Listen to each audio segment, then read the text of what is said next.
মাদ্রাসা vote আর সেই vote ঘিরে উত্তপ্ত হাওড়া জগৎবল্লভপুর। সেখানে আইএসএফ ও তৃণমূল কর্মীদের মারধর, হাতাহাতি, বাঁশ হাতে তৃণমূল আইএসএফ কর্মীদের বচসা। ভোট কেন্দ্রে ধারালো অস্ত্র নিয়ে ঢুকে পড়ার অভিযোগ। 2 আইএসএফ কর্মীর বিরুদ্ধে অভিযোগ। ঘটনায় আটক করা হয়েছে 2 আইএসএফ কর্মীকে। মাদ্রাসা ভোটে জিতে যায় তৃণমূল।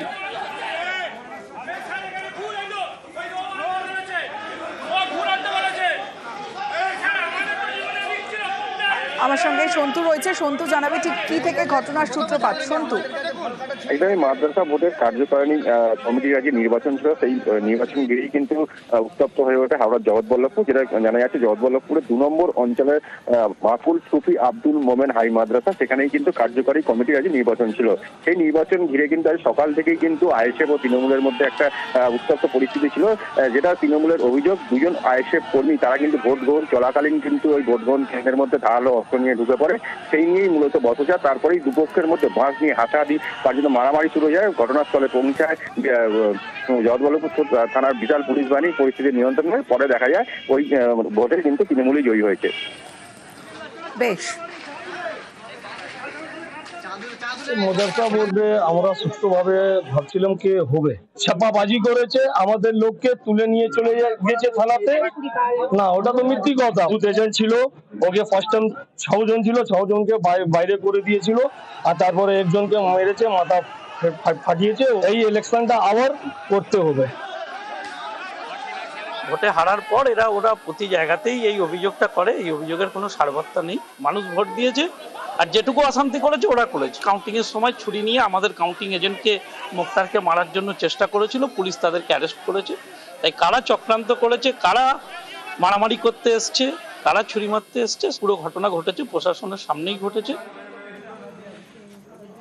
ফের ব্রিজ ভাঙার ভুয়ো ভিডিও ভাইরাল হয়েছে। মাত্র 8 সেকেন্ডের একটা ভিডিও ভাইরাল হয়েছে। সেবকের পর এবার মিনাখার ব্রিজের ছবি ভাইরাল। বিদ্যাধরীর উপর মালঞ্চ ব্রিজ ভাঙার ছবি রীতিমতো ভাইরাল। সোশ্যাল মিডিয়ায় ভিডিও দেখে আতঙ্ক।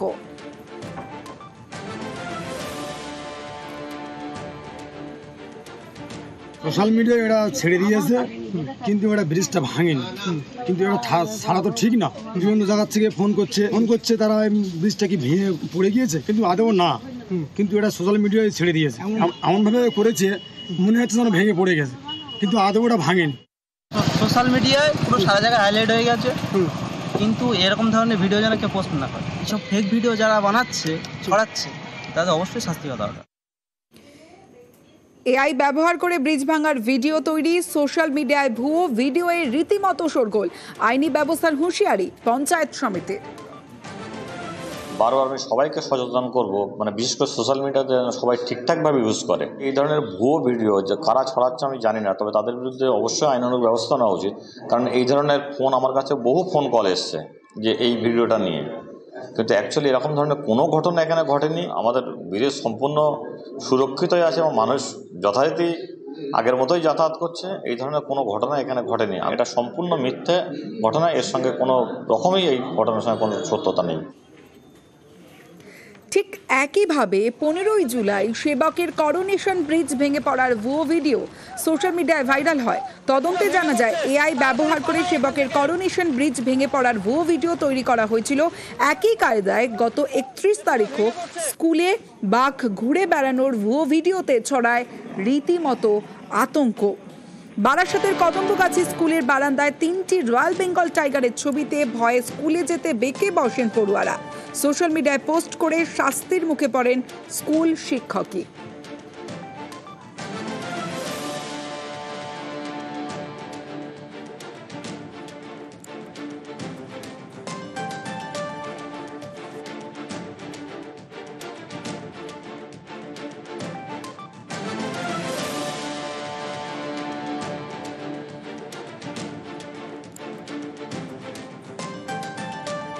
শুরুতেই ডানকুনির দিকে নজর রাখতেই হবে, কারণ ডানকুনিতে ফের ডাকাতি।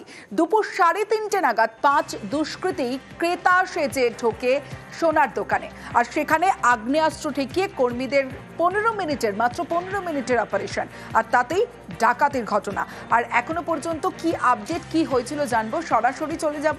রানা রয়েছে আমার সঙ্গে, রানার সঙ্গে কথা বলবো। রানা, এখনো পর্যন্ত তদন্তে কি উঠে আসছে? আশপাশে কোনো সিসি ক্যামেরা বা সোনার দোকানে কোনো সিসি ক্যামেরা ফুটেজ এখনো পর্যন্ত সংগ্রহ করেছে পুলিশ, কি জানা যাচ্ছে?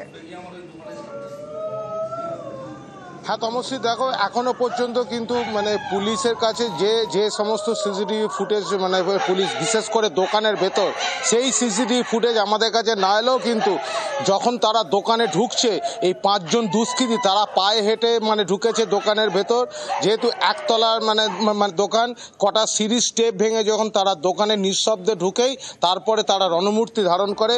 5 জনের মধ্যে 3 জন দুষ্কৃতীর হাতে আর্মস ছিল, তারা ঢুকেই দোকানের যে মালিক তাকে মাথায় মেরে ফাটিয়ে দিয়েছে। পাশাপাশি যে 3-4 জন ক্রেতা ছিল তা তাদের মোবাইল ফোন কেড়ে নিয়ে তাদের হাত পা বেঁধে একটা জায়গায় তাদের বসিয়ে রাখা হয়। মাত্র 15 মিনিট এই অপারেশন চালায় এই 5 জন দুষ্কৃতী। তারা বাইকে করে এসেছিল বলে জানা যাচ্ছে। মুখ খোলা অবস্থায় ছিল, যে এতটাই তারা ডেসপার্টলি ছিল যে মুখ খোলা অবস্থায় তারা কিন্তু দোকানে ঢুকে অবাধে লুটপাট চালায়।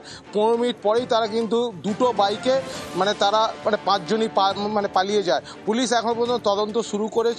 এখনো পর্যন্ত কিন্তু পুলিশের কাছে সেইভাবে কোনো তথ্য উঠে আসেনি যে ডাকাতি করার পর তারা দোকান থেকে কোন রাস্তা দিয়ে কোন রুট দিয়ে তারা, কারণ যেহেতু ডানকুনি এমনই একটি লোকেশন, সেখান থেকে হাওড়া ও কলকাতায় সংযোগ দূরত্ব হচ্ছে 10 থেকে 15 মিনিট, ফলে অবাধেই তারা লুটপাট চালিয়ে কিন্তু বাইকে করে দুষ্কৃতীরা পালিয়ে গেছে। গোটা ঘটনায় পুলিশ তদন্ত শুরু করেছে। ইতিমধ্যেই কিন্তু দোকানের ভেতর এখনো পর্যন্ত কোনো সংবাদ মাধ্যমকে ঢুকতে দেওয়া হয়নি। কত লক্ষ টাকার সোনার গহনা লুটপাট করেছে দুষ্কৃতীরা, সেই দিকে পুলিশ একটি তদন্ত শুরু করছে। তার হিসাব তারা দোকানের মালিকের কাছ থেকে তারা নিচ্ছে। বেশ রানা, 5 জন এসেছে। 5 জন ওরা কি ভাষায় কথা বলছিল? হিন্দি বাংলা দুটো ভাষায় কথা বলছিল। এসে ওরা কি করলো? প্রথমে আমরা তো সে অপারেশন চালু করে দিয়েছি। সব জলের নামে তো জলের করছে সে করছে আরম্ভ করে দিয়েছে। আমাদের ভেতরে ঢুকে আমাদের এক জায়গায় বসে হাত পা ভেঙে দিল। ভেঙে দেওয়ার পর আমাদের মোবাইল টোবাইল যা সব নিয়ে আমাদের লকটা খুলতে হচ্ছে, লকটা খুলতে পারেনি। বাকিগুলো তাড়াহুড়ো আমাদের আটকে দিয়ে বেরিয়েছিল। মোট 2 জন মাস্ক পরেছিল, বাদ বাকি ছিল মুখ খোলাইছিল, 3 জন মুখ খোলাইছিল। একদিকে বাংলার বাইরে বাংলায় কথা বলায় বাংলাদেশি তকমা মারধর করা হচ্ছে, নির্যাতন করা হচ্ছে, অন্যদিকে আবার বাংলার বাসিন্দাকে এনআরসি নোটিশ। এবার এনআরসি আতঙ্ক শহর কলকাতায়। আত্মহত্যা করলেন দিলীপ সাহা। কলকাতায় ফের এনআরসি আতঙ্কে আত্মঘাতী রিজেন্ট পার্কের আনন্দপল্লীর বাসিন্দা দিলীপ সাহা। 1972 বাংলাদেশ থেকে সপরিবারে ভারতে। এনআরসি হলে জোর করে বাংলাদেশে পাঠানোর আতঙ্ক। এনআরসি আতঙ্কেই বৃদ্ধের আত্মহত্যা বলে দাবি পরিবারের। আর এই মুহূর্তে মন্ত্রী অরূপ বিশ্বাস নিহতের বাড়িতে গিয়েছেন। দিলীপ সাহা, আত্মঘাতী হয়েছেন দিলীপ সাহা, এবং দিলীপ সাহার বাড়িতে মন্ত্রী অরূপ বিশ্বাস। অনুপ রয়েছে আমার সঙ্গে, অনুপের থেকে আরো আপডেট নেব। অনুপ, লাইভে আছে। দেখো, এই মুহূর্তে রিজেন্ট পার্কের যে বাড়ি, সেই বাড়িতে কিন্তু মন্ত্রী অরূপ বিশ্বাস তিনি ইতিমধ্যেই এসেছেন এবং পরিবারের সদস্য তাদের সঙ্গে ইতিমধ্যেই কথা বলছেন। তার কারণ অরূপ বিশ্বাস তিনি এসেছেন যে একবার যে ঘটনা, দিলীপ কুমার সাহার যে মৃত্যুর ঘটনা, যে এনআরসি তিনি আশঙ্কা করছিলেন, এবং তার পরবর্তী ক্ষেত্রে তার যে এই আত্মহত্যার ঘটনা, এর পরেই কিন্তু একেবারে দেখা যায় গোটা বাড়িতে কিন্তু এলাকায় একেবারে শোকের যে ছায়া নেমেছিল। তারই পরবর্তী ক্ষেত্রে কিছুক্ষণের মধ্যেই তার মরদেহ যখন নিয়ে আসা হবে, অন্যদিকে তার আগেই দেখা গেল মন্ত্রী অরূপ বিশ্বাস তার বাড়িতে এসেছেন। পরিবারের যে সদস্য ইতিমধ্যে তাদের সঙ্গে কথা বলছেন, গোটা কি ঘটনা ঘটেছিল এবং কতদিন থেকে তিনি মানসিক অবসাদে ভুগছিলেন, এই সমস্ত যাবতীয় বিষয় কিন্তু তার পরিবারের যে সদস্য যারা রয়েছে তাদের সঙ্গে কথা বলছেন মন্ত্রী অরূপ বিশ্বাস। বেশ।